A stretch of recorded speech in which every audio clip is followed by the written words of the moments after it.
एक ओंकार सतनाम करता पुरख निर्भव निर्वैर अकाल मूरत अजूनी सैभं गुर प्रसाद। अंग 65वां। श्री राग महल्ला तीजा। महल्ला तीजा मीन से गुरु अमरदास जी की रचना है। हऊ में करम कमावदे जम दंड लगे तिन आए। जो अहंकार युक्त होकर काम करते हैं उन्हें यम के डंडे की मार सहनी पड़ती है। जे सतगुरु सेवन से उबरे हर से तिले मिलाए। जो परमात्मा में लवलीन होकर सतगुरु की सेवा करते हैं केवल उन्हीं का उद्धार होता है। जो अपनी जिंदगी मैं और मेरी में काट देते हैं, मैं और मेरा परिवार, मैं ना होता तो ये ना होता, मैं ही करने वाला हूं ये सब, ये अहंकार है। मेरा परिवार, मेरी संपत्ति, फिर मेरे परिवार के मोह में हम कितने ही और विकार अपने अंदर डालते हैं। काम, क्रोध, तृष्णा, और चाहिए, परिवार के लिए और चाहिए, अपने लिए और चाहिए। सब विकारों की जड़ है अहंकार। जो अहंकार युक्त होकर कार्य करते हैं उन्हें यम के डंडे की मार सहनी पड़ती है। वो इसी भाव में उनकी मृत्यु होती है। वो वही संस्कार बनते हैं और फिर आगे का जीवन फिर वैसा ही है। बार बार मृत्यु होगी, बार बार जन्म होगा। तो उसको यम का मीन्स काल के थपेड़े सहने ही पड़ेंगे। मौत के थपेड़े सहने ही पड़ते हैं। दूसरी ओर जो परमात्मा में तन मन से लीन होकर तन से बोल रहे हैं, मुंह से बोल रहे हैं, कान से सुंदर सुन रहे हैं, लेकिन मन में भी उसका ध्यान चल रहा है। सिर्फ तन से नहीं, मन में भी परमात्मा है। 24 घंटे परमात्मा है। जो परमात्मा में लवलीन होकर सच्चे गुरु की सेवा करते हैं, मीन्स सच्चा गुरु जो कहे वो मानते हैं, उसको धारण करते हैं अपने अंदर, उसको व्यवहार में भी लाते हैं, केवल उन्हीं का ही उद्धार होता है। मन रे गुरमुख नाम ध्याय, धुर पूरब करते लिखिया तिना गुरमत नाम समाये रहा। हे मेरे मन, गुरु महाराज अपने मन के बहाने से हमें समझा रहे हैं। क्या कह रहे हैं? हे मन, गुरुमुख बनकर नाम को धारण कर।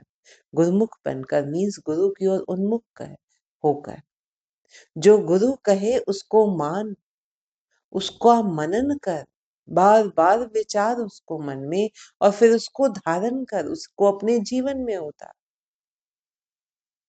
तो बनोगे आप गुरुमुख। क्या कह रहे हैं? हे मन, गुरुमुख बनकर नाम को धारण कर। धुर पूरब करते लिखिया तिना गुरमत नाम समाये। प्रारंभ से ही कर्ता परमात्मा ने जिनके लेख लिख दिए हैं वे गुरुमति धारण करते हैं, नाम में लीन बने रहते हैं। जिनके कर्ता प्रभु ने प्रारंभ से ही लेख लिख दिए हैं, मीन्स उनके पहले ही संस्कार ऐसे हैं जो प्रभु से जुड़े हुए हैं, जिन्होंने पहले से ही नाम की कमाई की हुई है। तभी तो प्रभु की रजा भी ऐसी है, प्रभु ने ऐसे लेख लिखे। हम जो कुछ भी करते हैं वो कभी भी व्यर्थ नहीं जाता। जितना भी आप नाम लोगे वो व्यर्थ नहीं जाता। अगर आप, मैं कहती हूँ, बिल्कुल परमात्मा में लीन नहीं हो सके, उस सीढ़ी तक नहीं पहुंच सके, तो भी जो किया है वो व्यर्थ नहीं जाता। जब अगला जन्म होगा उस अवस्था तक बहुत जल्दी आप पहुंच जाते हो और आगे की यात्रा फिर आगे स्टार्ट करते हैं। ऐसा गीता में भी लिखा है, ऐसा हर ग्रंथ में लिखा हुआ है कि जो आपने नाम की कमाई की है ना वो व्यर्थ नहीं जाएगी। तभी तो परमात्मा ने ऐसे लेख लिखे हैं। उस परमात्मा का न्याय धर्म का न्याय है। जो जैसा बोएगा वो वैसा काटेगा। इसमें वो कोई पक्षपात नहीं करता। इस न्याय को करते हुए परमात्मा बेपरवाह है, बेमोहताज है। तो क्या कह रहे हैं गुरु महाराज? प्रारंभ से ही कर्ता परमात्मा ने जिनके लेख लिख दिए हैं, वे गुरुमति धारण करते हुए नाम में लीन बने रहते हैं। गुरुमति धारण करते हुए गुरु की मत, गुरु की शिक्षा को धारण किया है, उन्होंने जीवन में उतारा है। गुरु की मत को धारण करते हुए नाम में लीन बने रहते हैं। रहाओ विण सतगुरु प्रतीत न आवई, नाम न लागो भाव। सतगुरु के बिना समझ नहीं आती। हमें समझ ही नहीं आती अहंकार क्या है, इसके रूप क्या है, विकार कौन कौन से हैं, इनसे कैसे छुटकारा पाया जाए। ये हमें सच्चा गुरु ही बता सकता है। और कोई कहता है अपने आप को कि मेरे में कुछ कमी है? नहीं कहता। हर कोई कहेगा हाँ मैं परमात्मा का नाम जपता हूँ अपने हिसाब, लेकिन गुरु ही है जो हमें बताता है नहीं, क्या क्या चीज आगे रास्ते में रुकावट बनकर खड़ी है और उसको कैसे दूर भी किया जाए। तो सच्चे गुरु के बिना समझ नहीं आती और नाम के साथ प्रेम नहीं बनता। सुपने सुख न पावई, दुख में सवै समाई। नाम विहीन को स्वप्न में भी सुख नहीं मिलता। क्यों? क्योंकि जीवन विकारों में कट रहा है, संसार में कट रहा है। संसार का हर सुख अपने पीछे दुख लेकर आता है। सपने में भी उन्हीं की टेंशन, उन्हीं के लिए शोक बना रहता है, उन्हीं की ही चिंता बनी रहती है। उन्हें सपने में भी सुख नहीं मिलता और वह दुख में ही सोता रहता है। जे हर हर कीचै बहुत लोचिए, किरत न मेटिया जाए। यदि हरि का सुमरन करना भी चाहें, तब भी पूर्व जन्मों के कर्मों से उत्पन्न संस्कारों को मिटाया नहीं जा सकता। जो पहले के कर्म लिखे हुए हैं उनको हम मिटा नहीं सकते। कई बार लोग कहते हैं ना, हम इतना नाम जपते हैं, हम इतना वो करते हैं, फिर भी ये दुख क्यों आए? दुख तो आता है। जो पिछले कर्म किए हैं वो उनको बैलेंस तो करना ही है ना इस जन्म में। जिसको दुख दिए हैं उससे दुख लेने भी तो है ना। अब हमने जो दिया है वो लेना भी है और बढ़कर लेना है। किसी को सुख दिया है तो वो भी 4 गुना होकर बढ़ा है मिलेगा। जिस किसी को दुख दिया है तो वो भी 4 गुना होकर मिलेगा ना फिर। बट अब समझ आ गई है, अब ज्ञान हो गया है, तो वो दुख दुख नहीं लगता, उसमें हम डूबते नहीं, उसको हम परमात्मा की रजा समझकर सहजता से सहन करते हैं। फर्क इतना हो जाता है, तो उसे वो दुख दुख नहीं लगता। अवस्था आई और चली गई, उसके लिए ये। तो यदि हरि का सुमिरन करना भी चाहे, तब भी पूर्व जन्म के कर्मों से उत्पन्न संस्कारों को मिटाया नहीं जा सकता। हर का भाणा भक्ति मनिया, से भगत पए धर थाई। जिन्होंने हरि के आदेश को ही उसकी भक्ति मान लिया है, जैसे हम ऊपर वाली लाइन में बात कर रहे हैं, फिर वो जो कुछ भी हो रहा है परमात्मा की रजा से हो रहा है, वो उसको सहजता से मानते हैं। उसके हर आदेश को, हर सुख को स्वीकार करते हैं सहजता से। सुख में बहुत उछलते नहीं, दुख में ज्यादा डूबते नहीं। सुख और दुख दोनों को समान भाव से, समता से, सहजता से वो स्वीकार करते हैं, सहन करते हैं। फिर वही उनकी भक्ति है कि हे परमात्मा, जो तेरी रजा में उसमें राजी हूं। तूने ऐसा किया है तो कुछ सोच समझ कर ही किया होगा। यदि जिन्होंने हरि के आदेश को ही उसकी भक्ति मान लिया है, उन भक्तों को प्रभु द्वार पर स्वीकृति मिल जाती है। गुर शब्द दृढ़ावे, रंग सियो, बिन कृपा लाया ना जाए। सच्चा गुरु प्रेम पूर्वक शब्द भ्रम को मन में बिठाता है।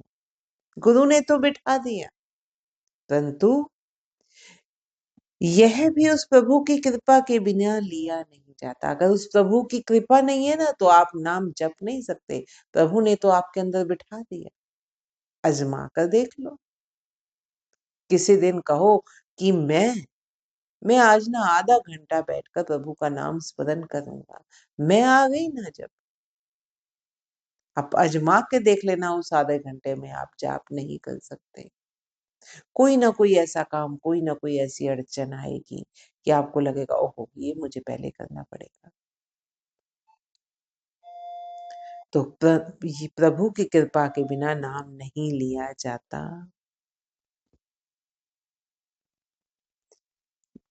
जे सो अमृत नीरिये भी भिख फल लागे थाहे।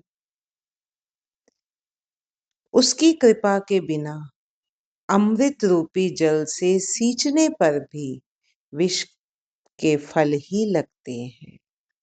अगर विष का बीज बोया है तो उस पर कितना भी अमृत रूपी जल चढ़ाया जाए, उसमें से विष ही उत्पन्न होगा। ऐसे ही अगर मन में विकार ही विकार भरे हुए हैं, अगर ऊपर से नाम का अमृत रूपी जल भी चढ़ाया जाए, अगर हम उन विकारों को हटा नहीं सकते, तो फिर वो विकार ही विकार पैदा होंगे दोबारा से। सेजन सच्चे निर्मले जिन सतगुरु नाल प्यार। वही व्यक्ति सच्चे और निर्मल है, विकारों की मैल रहित है। निर्मल, बिना मैल रहित, किसकी मैल, कौन सी मैल? विकारों की मैल जो अंदर है। वही व्यक्ति सच्चे और निर्मल है जिन्हें सतगुरु परमात्मा के साथ प्यार है। सतगुरु का भाना कमावदे बिखाऊ में तज विकार। वे सतगुरु के आदेश के अनुसार कार्य करते हैं। जो गुरु ने कहा है, जो समझाया है, उसके हिसाब से, उसके अनुसार वो कार्य करते हैं और इस प्रकार अहंकार रूपी विष के विकार को छोड़ देते हैं। जब तक सच्चा गुरु नहीं मिलेगा, तब तक अंदर के जो विकार हैं, उस पर आप परमात्मा का नाम लेते रहो, लेकिन उसको मन से नहीं ले रहे, उससे उसके साथ विकार नहीं आप शांत कर पा रहे, अहंकार नहीं शांत कर पा रहे, तो विष विष ही खड़ा रहेगा। लेकिन अगर सच्चा गुरु मिल जाए और सच्चे गुरु की मति को धारण किया जाए, उसको जीवन में उतारा जाए, उसके आदेश के अनुसार कार्य किए जाए, तो इस प्रकार अहंकार रूपी विष के विकार को जीव छोड़ देता है।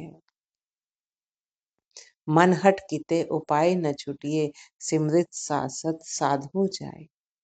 स्मृतियों और शास्त्रों को ध्यान पूर्वक पढ़ने से यही पता लगता है कि मन के हट से किए हुए किसी भी उपाय से व्यक्ति मुक्ति नहीं प्राप्त कर सकता।